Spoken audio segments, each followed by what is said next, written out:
Hey guys, welcome back to the Great Ace Attorney Chronicles! In the last episode, we swayed the jury, we prevented a guilty verdict, and now Barak von Zieks has brought up these two witnesses who saw the incident themselves. So let's listen to what they have to say, what the witnesses saw. It was our wedding anniversary, and Rolly was taking me out for a meal. There was no time to change after work.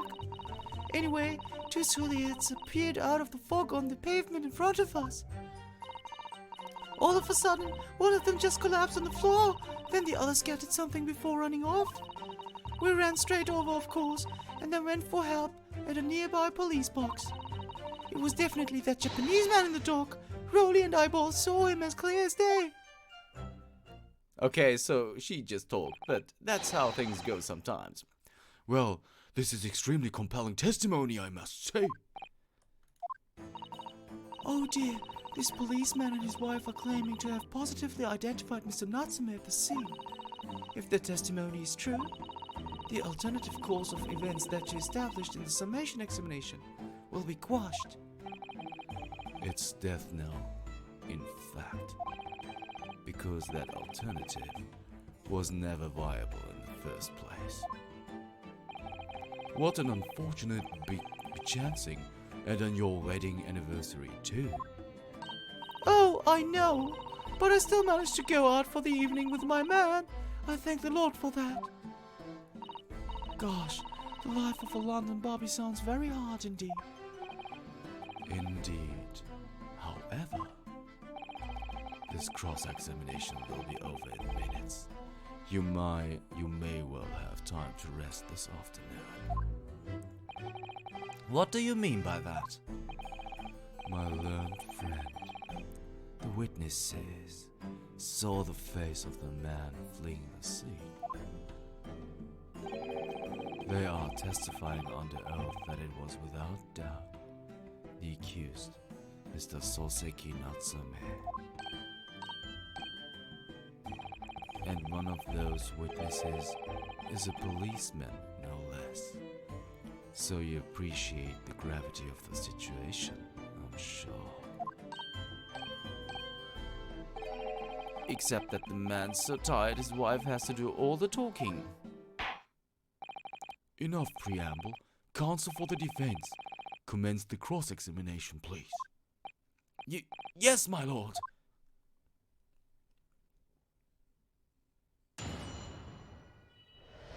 Alright, what the witnesses saw. You might hear a fire truck outside. That's because I live near a fire station. I'm sorry, guys, but let's go to the cross-examination. It was our wedding anniversary and Rolly was taking me out for a meal. There was no time for a change after work. Hold it! No time to change after work, you say? Are you also a member of the police, Mrs. Beat? Oh no, sadly not. It's a job for strapping young men only. Women, children and the elderly can't even apply. Well, I think you can probably see why children and the elderly can't do the job, can't you? I think Rolly looks ever so handsome in his uniform. It suits you down to the ground, doesn't it, darling?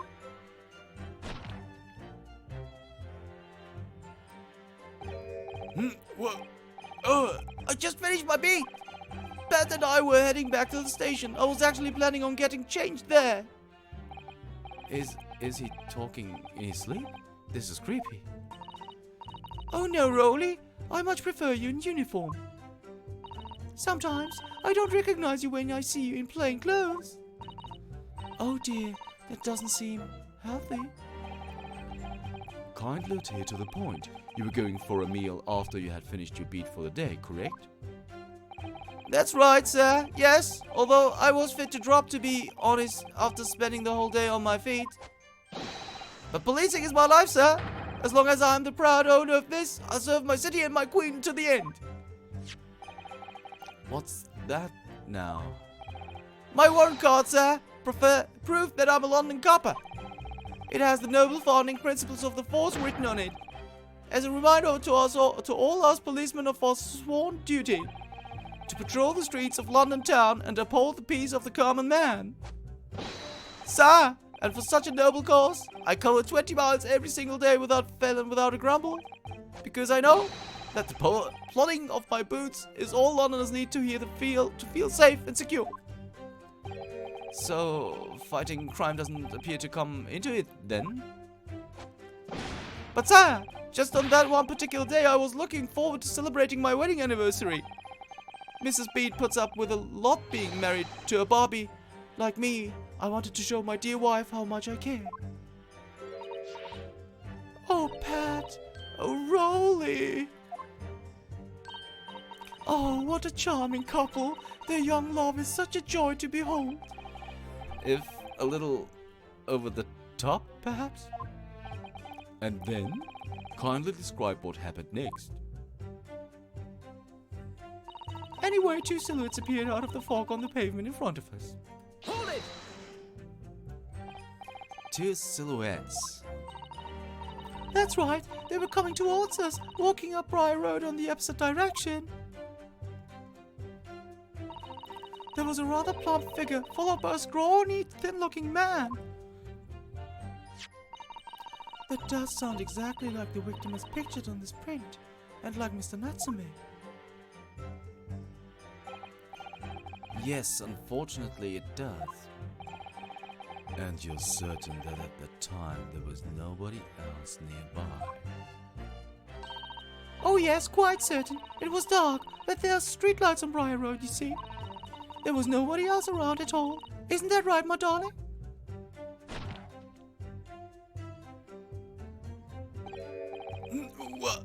Oh yes, that's right. Of course, there was a light fog on the ground. But Briar Road is dead straight and you could see a fairly long way down the pavement. And then there's the street lighting as well. I didn't see any other pedestrian. Before sleep takes a firm hold, your answer please, Mr. Bate. Are you quite sure of what you've just said? Yes, sir. As a couple who spends all day every day keeping watch on the streets, I'd swear to it, sir. I'm as sure as my love for Patricia is true. Oh, Pat. Oh, Rolly. They're still maintaining there was no one else around other than the victim and the attacker. It's starting to seem like that must be how it really happened. It's beginning to seem like there's nowhere to run. Well, that didn't stop Mr. Natsume, did it? He fled the scene all too convincingly. Thank you. I believe we have a reasonably clear idea of the situation just before the incident now. What happened in the crucial moments that followed? All of a sudden, one of them just collapsed on the floor. Then the other scattered something before running off. Hold it! Scattered something. What do you mean by that? Oh, well, I couldn't quite make out what it was at the time. But then when we got closer, we realized what it was. Didn't we, darling?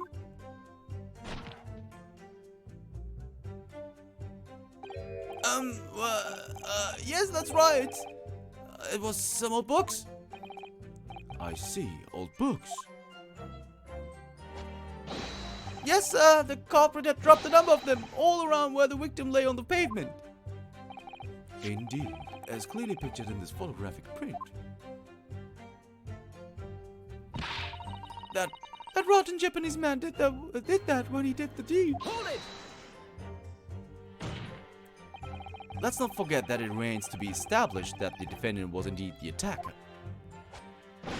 But we saw him. It was the man in the dock without question, sir.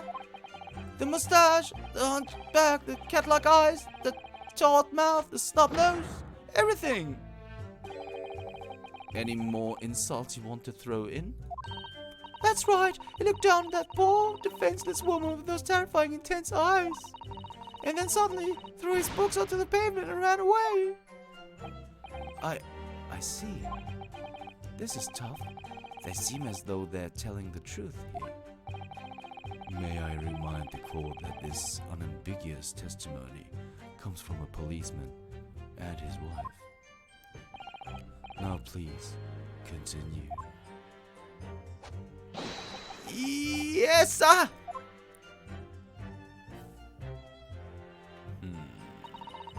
We ran straight over, of course, and then went for help near a nearby police box. Hold it!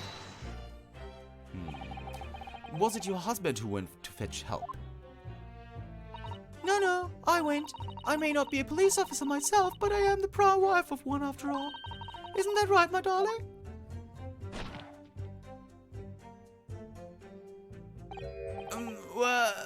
Yes, that's right. I asked Mrs. Beat to go. I was off duty by that point, but a Bobby's never truly off duty, of course, so I felt obliged to stay and guard the scene. Very laudable, Mr. Beat. Preserving the scene of a crime is a task of considerable importance. That's why I sent Patricia, you see. I told her where to find the right police box. Forgive my ignorance, but what do you mean exactly by the right police box? Depends on a crime's location, you see, as to who deals with it. Where the woman was stabbed wasn't actually on my beat. So I told Patricia the way to the police box for the beat the incident fell under so she could go and report it. I ran there as quickly as I could and asked for help from the Bobby on duty. There's nothing more potent than a young couple in love working together, you know? And thanks to your swift response, the case was quickly resolved. The actions of two model citizens. Oh, please, you're making us blush. Isn't he, darling?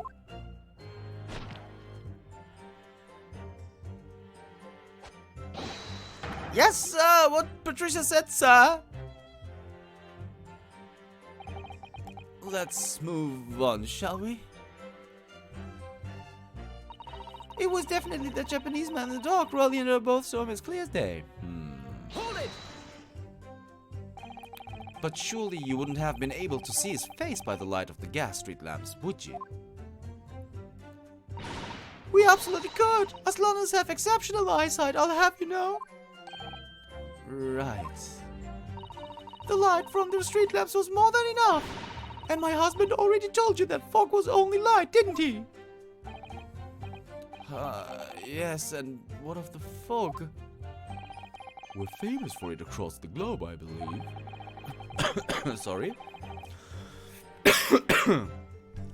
But it's an absolute menace to those of us who have to live with it, of course.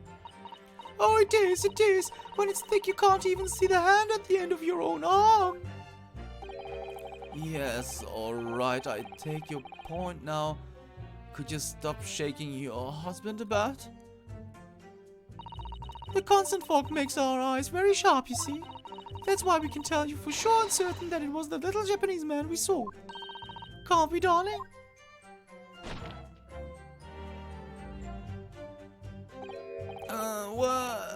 Yes, it was the accused and no mistake. The moustache, the hunched back, the cat-like eyes, the taut mouth, the snub nose. Unmistakable, sir. As far as this couple's testimony is concerned, there can't be any question.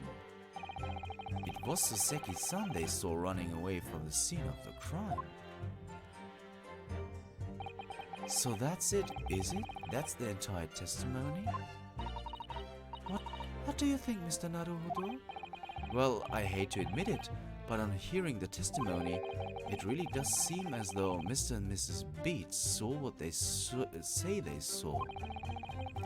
Mr. Natsume running away from the scene on Briar Road that day. Yes, I feel the same. So if that's true, where does it leave us? The members of the jury are sure to call for a guilty verdict after this testimony. Oh no! Then what we do? If Kazuma-sama were here, What are you trying to say? I think he would try to find a contradiction somewhere else within their testimony. What do you mean, somewhere else? The statement about seeing Mr. Natsume is on an equivocal. Calling that into question won't help. But if you could identify some other part of the testimony which appears to contradict the facts, you might be able to discredit them, to make the jury doubt if the pair's memory of the day is accurate. Oh, right. Put simply, we must focus on finding a discrepancy in the statement somewhere. If we don't, I'm afraid the trial may reach an early and unfavorable conclusion. Why do I always seem to be so up against it? Well, Mr. Lawyer, sir, can I ask you something? oh, yes, of course. What is it? Well, you keep asking us all these questions about everything we've told you, so... It seems like you don't believe our testimony, is that right, is it? Well, out with it! What? No, it's really not that at all. My husband's a policeman, remember? And I know what I saw. I remember every last detail, everything, like... Oh, I know, what about the books that the man dropped? I could tell you the names of every single one, I could. Every single one. And you dare to question how reliable my testimony is? That will do, Miss Beach. No, it won't do it all. That Japanese lawyer has no idea what I'm capable of. Even if I decide to forgive him for insulting us, don't think for a minute that Rolly will. I really didn't mean to cause offense. Please put your husband's fists down. But perhaps you would like the opportunity to supplement your testimony, Mrs. Beach? Might that appease you? Oh, thank you, my lord. That would settle things nicely. Wouldn't it, darling?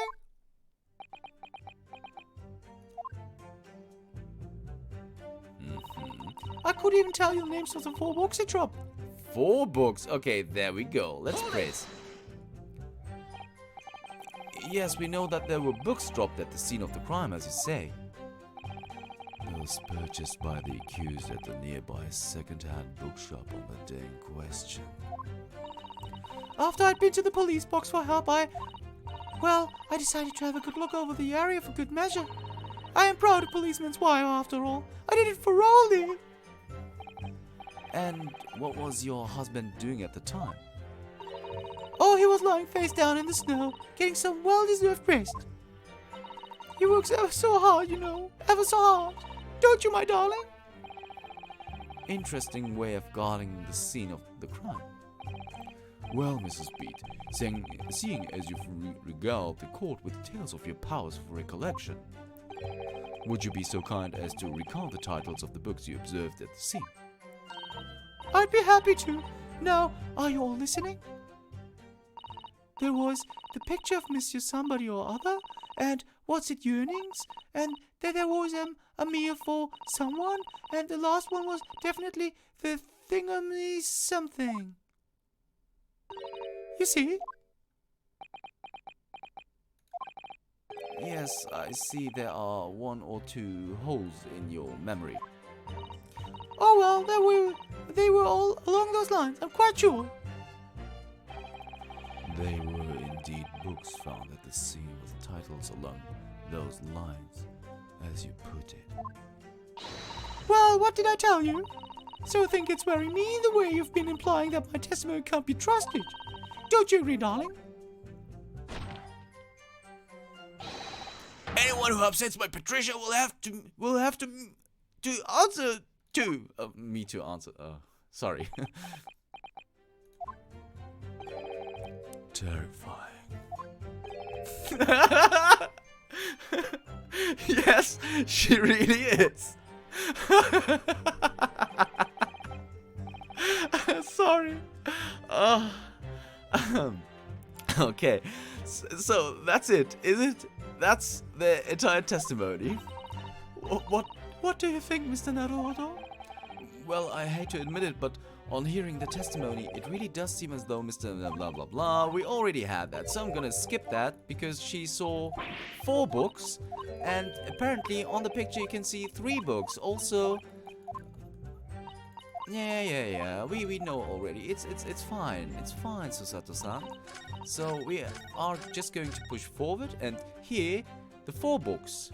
And if we present here, we could actually either present this because there are only 3 books, Canterbury Yearnings, blah blah blah. So we could do this, or do we show the picture because there are 3 books? Okay, I'm just gonna present the photograph. Objection. So you're saying that there were 4 books? That's right, I remember all of them. the picture of Monsieur Somebody, what's it earnings, a meal for someone, and the thingamy something. I'm sorry, Mrs. Beat, but there's a fundamental flaw in that statement of yours. Oh no! What flaw? Simply that at the scene of the crime, there were only 3 books, not 4. What? Have a good look at this photographic print of the scene of the crime. As you can clearly see, there are only 3 books. But no, it can't be. I saw them. Oh, I know what it is. Yes, you can't fool me. Sorry? It's that big old lump of a dead body. The lady's so large her corpse is blocking the view of the 4th book, that's all. Let's at least try to remember that the poor woman isn't dead, even if we're insulting her size. No, I'm sorry, Mrs. Beat. But Mr. Natsume could not possibly have dropped the 4 books you describe. Why not? Fascinating. And from your assured tone, something you can readily substantiate with evidence, I presume? Evidence? Yes, we can, because we have the receipt. Counsel, you will present evidence to substantiate your claim or withdraw it. What proof do you have that the accused did not drop 4 books? Well, it's the receipt, because there are only exactly 3 titles on here, so we're gonna present that. Take that! The evidence is right here, in the form of this bookshop receipt. From your books? Yes, this receipt details Mr. Natsume's purchases that day. But as you can see, only 3 books are listed. No! Therefore, Mr. Natsume would have only dropped 3 books at the scene of the crime. Which means that your powers of observation, madam, cannot be relied upon. Gah! So it cannot be denied that though you say it was the defendant you saw, you could very well be mistaken. Oh no! Oh no! Oh no! Oh no! Objection!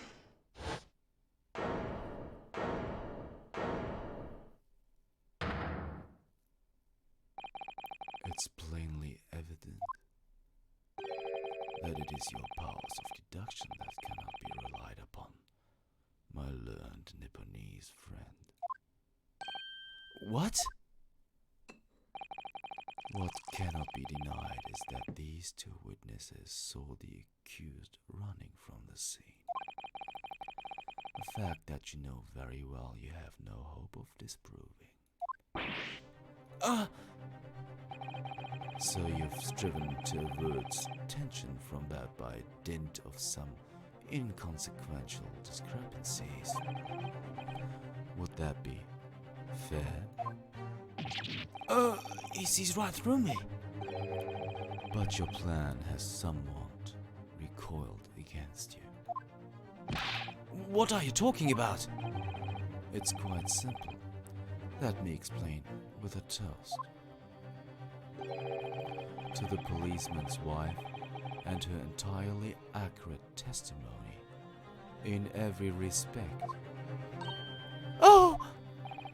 You see, the matter is not up for debate. At the scene of Briar Road, a total of 4 books were most definitely found. Objection! But what about the photographic print? It only shows 3 books. Quite right. Only 3 can be seen in that print. That print? You mean to say? Allow me to present another, one that shows the victim's hand.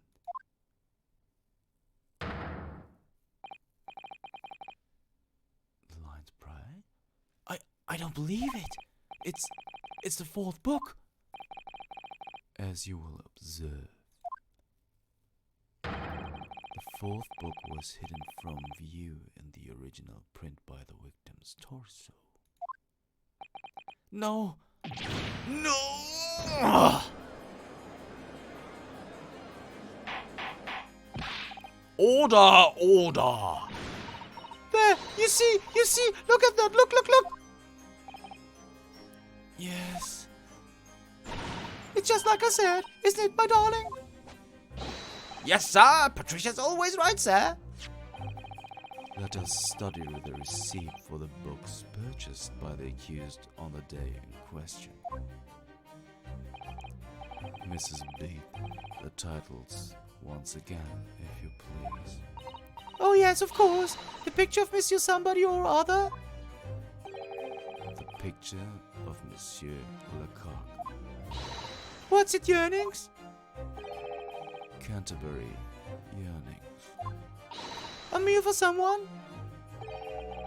A meal for Garborio, in fact. As the court has just heard, the witness remembers the book titles flawlessly, save for a few minor details. Mrs. Beat's powers of recollection can only be described as exceptional.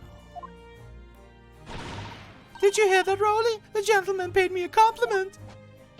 Yes, sir. Flawless, sir. Patricia is flawless. But there are only 3 books on the receipt, and Mrs. Beats mentioned 4. There's nothing surprising about that. Clearly, the 4th book is that which is shown in this photographic print. I'm sorry, counsel, but does that not seem odd? Why should the 4th book be omitted from the receipt? It's not odd at all, my lord. As the photograph clearly shows, the 4th book was found in the victim's clutches. In other words, it belongs to the victim. The victim was holding her own book? I wonder what became of that 4th book. Obviously, it wasn't overlooked by the investigating officers at Scotland Yard. I have it here as evidence. You will submit that and the aforementioned photographic print to the court, please, counsel. My pleasure, my lord. The second crime scene photograph has been entered into the court record. Crime scene photograph number 2, a second photograph of the scene taken by a policeman just after the incident. It specifically shows the victim's hand. The 4th book has been entered into the court record. The 4th book. A book entitled The Lion's Pride, discovered in the victim's hand at the scene. The prosecution rests. I have nothing further to add. What? You seem surprised, my learned friend. But your resistance until now has been in vain. Entertaining, yes, but futile. The spurious longer route to the accused lodgings that you tried to establish in your summation examination, and the attempted discrediting of the witness's powers of recollection in your cross-examination. Futile? I walked right into this, didn't I? You see, everything we said is true. Isn't that right, my darling? Yes, Pat. Marry me, Pat. So, perhaps the ladies and gentlemen of the jury would like to reconsider their positions? Should the court waste any more time on this Nipponese travesty? Or is the decision you have to make all too apparent already? You have heard all of the witnesses and seen all of the evidence. This trial has run its course. Mr. Naruto, I'm afraid we are in terrible precarious position. I know, but if I fight back in the wrong way now, I could very well just make matters worse. Think. What do you do now? Good question. But one that we will answer in the next episode of the Great Ace Attorney Chronicles, because we reached the half-hour marks. And I'm sorry guys, I have to leave you here with a cliffhanger, but so be it. I promise I will try to upload these 2 episodes right after each other so you won't miss anything. So see you in the next episode of the Great Ace Attorney Chronicles. See you then.